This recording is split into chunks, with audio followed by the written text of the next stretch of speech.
అందరికీ నమస్కారము. నా పేరు లక్ష్మి. మై డియర్ హీరో 16వ భాగము రచయిత కుమారి గారు.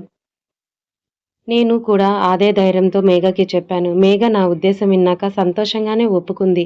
నేను తన వేలికి రింగు కూడా పెట్టాను. కానీ తను ఉన్నట్టు ఉండి ఇలా ఎందుకయ్యింది అని నాకు అర్థం కావట్లేదు. నీకేమైనా తెలిస్తే నాకు చెప్పు గీత. నాకు తెలియాలి కదా! నువ్వు ఎందుకు ఇద్దరు ఇలా ఉన్నారు నాకు నిజంగానే అసలు ఏమో అర్థం కావట్లేదు. నా వైపు ఏదైనా తప్పు జరిగి ఉంటే నన్ను ప్రశ్నించండి. నిజానికి అసలు నేను ఏ తప్పు చేశానా నాకు కూడా అర్థం కావట్లేదు. చెప్పు గీత ప్లీజ్ నీకు పుణ్యం ఉంటుంది చెప్పు అని బ్రతిమలాడుతూ ఉన్నాడు ఆర్య. తప్పు చేసింది నువ్వు కాదు ఆర్య, మా పుట్టుక అంది గీత. గీత ఏమంటున్నావు నువ్వు? దేని గురించి మాట్లాడుతున్నావు అని అడిగాడు. చెప్తా కూర్చో అని ఆర్యని సోఫాలో కూర్చోమంది. తనతో పాటు వాళ్ళ అమ్మని కూడా తీసుకొని వచ్చి కూర్చోబెట్టి జరిగిన విషయం అంతా చెప్పింది. అది వింటున్న వాళ్ళ కంట నీరు జారుతూ ఉన్నాయి. చెప్తూ చెప్తూ గీత కూడా ఏడ్చేసింది. అప్పటి వరకు వంట చేస్తూ ఉన్న రోహిణి వచ్చింది. మేఘ అనుకొని పరుగున వచ్చి గీత వెనుక నిలబడి గీత చెప్పిందంతా విని రోహిణి కూడా ఏడవటం మొదలుపెట్టింది. మాలాంటి గతం ఎవరికి ఉన్నా ఇలాగే భయంతో మిగిలిపోతారు ఆర్య. మేఘ ఇంకా అదే కథలో ఆగిపోయి ఉంది. అది నిజం. కానీ మా కథలు అలాగే రాసిపెట్టి ఉన్నాయి. తప్పు నీదేం లేదు. అది నేను ఖచ్చితంగా చెప్పగలను. ఆ నమ్మకంతోనే నేను ఇప్పుడు నిన్ను కలవటానికి వచ్చాను. మేఘ నువ్వు వెయిటర్వని తక్కువ చూపుతో చూడటం లేదు. తన గతం తనని భయపడేలా చేసింది. మా ఇద్దరి కథ రెండూ ఒకటే ఆర్య. ఇప్పుడు అన్ని మలుపులు ఎందుకు వస్తున్నాయో అర్థం కావట్లేదు. మేఘ నా ఒడిలో నిద్రపోతూ మధ్యలో ఉలిక్కిపడి లేచి ఏడుస్తుంది. ఆ భయం తనని అలా చేసింది అని చెప్తూ అప్పటి వరకు వాళ్ళు చూసిన ప్రతి సందర్భం అలాగే సమస్య అన్ని కష్టాలు వాళ్ళకి కళ్ళకు కట్టినట్టు చూపించింది. అదంతా విని ఆర్య వాళ్ళ అమ్మ గుండె పగిలేలా ఏడ్చింది. మాటలు రాని పెద్దావిడ కళ్ళ ముందు కన్నీళ్లు పెట్టుకుంటూ ఉంటే చూడలేక ఆమె దగ్గరకు వెళ్ళి, అమ్మా, మాకు అమ్మా నాన్న ఎవరూ లేరు. కానీ ఎప్పుడు ఏదో ఒక సమయంలో ఎవరో ఒకరు వచ్చి సాయం చేస్తూనే ఉన్నారు. నేను మా మేఘ విషయంలో చాలా జాగ్రత్తగా ఉంటాను. నేను మీ అబ్బాయిని నమ్ముతున్నాను. తప్పుగా అనుకోకండి. ఇక్కడికి వచ్చే ముందు చుట్టుపక్కల అంతా ఆర్య గురించి కనుక్కున్నాను. అందరూ ఆర్య గురించి అడిగితే ఒకే ఒక మాట చెప్పారు. తన కుటుంబం కోసం ఎంతో చేసి ఉన్నాడు. చుట్టూ ఉన్న వాళ్ళ కోసం ఎప్పుడు ఏదో ఒకటి చేస్తూ ఉంటాడు అని అందరూ చెప్తూ ఉంటే నమ్మబుద్ధి కాలేదు. కానీ దానికన్నా ముందే అన్నీ ఆలోచించి ఇక్కడి వరకు వచ్చాను. మేఘ మాటలు, ఆర్య చేతలు అన్ని ఆలోచనలు తీసుకొని ఇక్కడి వరకు వచ్చాను. మేఘ ఆర్య విషయంలో భయంతో ఉంది తప్ప ప్రేమ లేదు అని చెప్పను. ఆ మాట తను కూడా చెప్పలేదు. ఎందుకంటే మేఘకి ఆర్య అంటే చాలా ఇష్టం. అది నాకు తెలుసు. ఇప్పుడు ఆర్య మేఘ విషయంలో ఎలా ఉన్నాడు? మేఘకి నమ్మకం రావాలి. దానికన్నా ముందు మేఘ మా ఇద్దరి గతం నుండి బయటికి రావాలి. అలా రావాలి అంటే వెయిటర్ అంటే అందరూ ఒకేలాగా ఉండరు అని మేఘకి అర్థం కావాలి అని చెప్పింది. అప్పుడే గీత ఆర్యని అడిగింది. ఎందుకు నువ్వు ఈ ఉద్యోగం చేస్తున్నావు? నాకు చెప్పగలవా అని అడిగింది. దానికి ఆర్య వాళ్ళ అమ్మ వంక చూస్తూ అమ్మ కోసం అని చెప్పాడు. ఆర్య ఏంటి? అమ్మ కోసమా? ఏంటార్య ఏమైంది? అమ్మ కోసం చేయటమేంటి అని అడిగింది. దానికి ఆర్య నేను పనిచేస్తున్న హోటల్ అమ్మది. అమ్మకి అమ్మమ్మ నుండి వచ్చిన ఆస్తిలో భాగం. నాన్న పోయాక కొన్ని ఆర్థిక ఇబ్బందుల వల్ల హోటల్ని నడపడం కష్టమైంది. దాంతో ఒకసారి వెళ్ళి మావయ్యని కలవాలి అని అనుకున్నా. మావయ్యని కలిసి విషయం చెప్పి కాస్త సాయం చేయమని అడిగాను. దానికి మావయ్య తప్పకుండా చేస్తాను. దానికి నువ్వు అడగటానికి ఏముంది? నీకున్న ఇబ్బందులు అవి తీరే విధంగా ఎంత అవసరమైతే అంత దాన్నిస్తాను. దానికి బదులుగా నువ్వు ఆ హోటల్ని నాకు ఇవ్వు అని అడిగాడు. నాకు అర్థం కాలేదు మావయ్య. సాయం చేస్తా అన్నాడు. కానీ హోటల్ ఇవ్వమని అడుగుతున్నాడు. దేనికి అని తిరిగి అడిగితే, ఇప్పుడు నేను ఎంత డబ్బులు ఇచ్చినా నువ్వు తిరిగి చెల్లించలేవు కదా! నాకు నీకన్నా పెద్ద కొడుకు ఉన్నాడు. మీ అమ్మ నీకు మా అమ్మ ఆస్తిలో భాగమైన ఆ హోటల్ ఇచ్చింది. కానీ ఇప్పుడు దాన్ని నడిపించడం కష్టం. ఎందుకంటే మీ నాన్న లేడు కదా!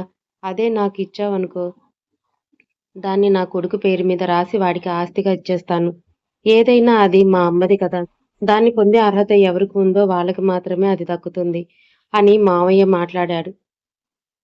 ఆ మాటలు విన్నా ఒకటి అర్థమయ్యింది. నాన్న లేకపోతే కుటుంబం ఎలా ఉంటుందో, ఎంత ఇబ్బందిగా ఉంటుందో అర్థమయ్యింది.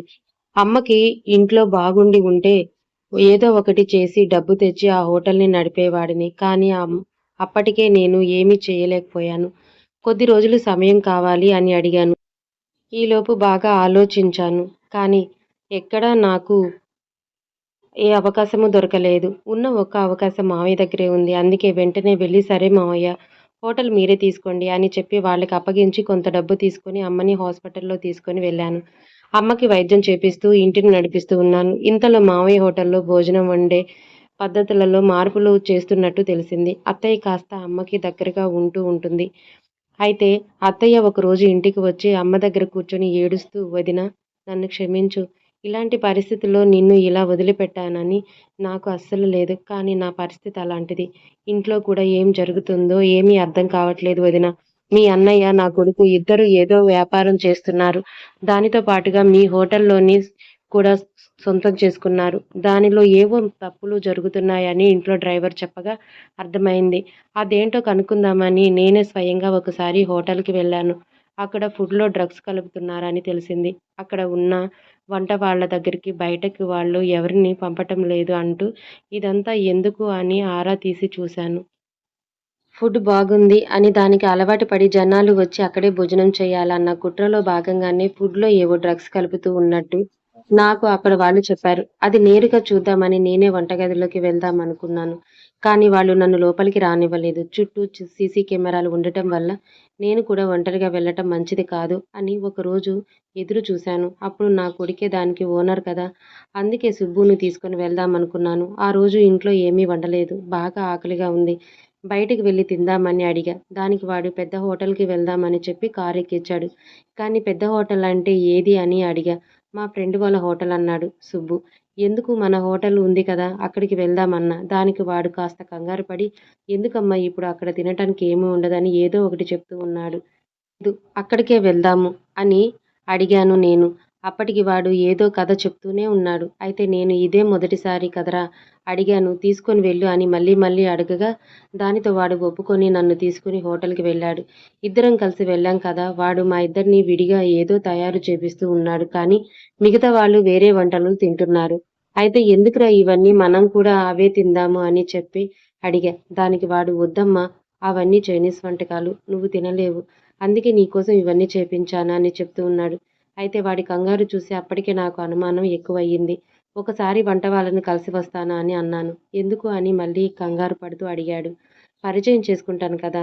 అంతకు మించి ఏం చేస్తాను అని చెప్పి అలా వాడితో మాట్లాడుతూ వంటగదిలోకి అడుగుపెట్టా. అప్పుడే చూసా వంట వాళ్ళంతా మన ఇండియా వాళ్ళు కాదు. వేరే దేశం వాళ్ళు. వాళ్ళు వండే విధానం అంతా చాలా కొత్తగా ఉంది. వాళ్ళు వంటలలో చేస్తున్న సరుకులు అన్నీ మనవి కాదు. వేరే ఏదో దేశాన్ని అయితే ఇది కదా అని తెలిసి వెంటనే ఒక ప్యాకెట్ తీసుకొని బయటికి వచ్చాను. ఎవరికీ కనిపించకుండా దాన్ని నా హ్యాండ్ బ్యాగ్‌లో పెట్టుకున్నాను. సుబ్బుకి అనుమానం రాకుండా దాన్ని దాచి మా ఫ్రెండ్ ఒక ఆవిడకి దాన్ని చూపించాను. ఆమె ఫుడ్ కార్పొరేషన్‌లో పనిచేస్తుంది. ఇలాంటి విషయాలు ఆవిడకి బాగా తెలుసు అనే ఉద్దేశంతో నేను ఆవిడకి ఆ పాకెట్ ఇచ్చి దాన్ని టెస్ట్ చేయమని చెప్పాను. దానికి తను 2 రోజులు టైం తీసుకుంది. నాకు ఒక ఫైల్ పంపించి విషయం చెప్పింది. అక్కడ వాళ్ళు వాడే వంటకాల్లో డ్రగ్స్ కలుపుతూ ఉన్నారు. అవి ఉండటం తక్కువ మోతాదులోనే ఉన్నాయి. కాకపోతే చిన్న పిల్లలు దాన్ని తినటం వల్ల శరీరం త్వరగా దానికి అలవాటు పడటం మొదలవుతుంది. అలా వాళ్ళకి అది ఎప్పుడైనా అందకపోతే వాళ్ళు సూసైడ్ చేసుకొని చచ్చిపోతే అవకాశం కూడా ఉంది. ఇది అంత ప్రమాదం అని చెప్పింది. ఇదంతా ఎందుకు చేస్తున్నారు అని అడిగితే దానికి ఆవిడ హోటళ్లలో ఉన్న ఫుడ్‌కి జనాలు అలవాటు పడాలంటే దానిలో ఏదో ఒక మ్యాజిక్ ఉండాలి. ఆ కారణంతోనే ఇలా డ్రగ్స్‌ని ఫుడ్‌లో కలుపుతున్నారు అని చెప్పింది. విషయం తెలిసిన అత్తయ్య ఇదంతా అమ్మకి చెప్పటంతో అమ్మ నన్ను పిలిచి మొత్తం విషయం చెప్పింది. హోటల్‌లో పేరు మార్చి ఇదంతా చేస్తే మామయ్య చేసే పనులు బయటికి వస్తాయని మామయ్య నాన్న పేరునే అడ్డుగా పెట్టుకొని వాడుతున్నాడు అని అర్థమయ్యింది. కేవలం నాన్న పేరు కాపాడటం కోసం అలాగే అమ్మ కోరిక ప్రకారం హోటల్‌ని ఏ ప్రమాదంలో పడకుండా ఆపటం కోసం నేనే అక్కడ పనివాడిగా చేరాల్సి వచ్చింది. దానికి కూడా నేను ప్రత్యేకంగా ఒక కోర్స్ కూడా చేసి వెళ్ళాను. అప్పుడు వాళ్ళు నన్ను చేర్చుకొని అనటానికి అవకాశం ఉండదు కదా! అనే దాన్ని ఎంచుకొని హోటల్‌లో మేనేజ్‌మెంట్ కోర్సు తీసుకొని అక్కడే చేరాను.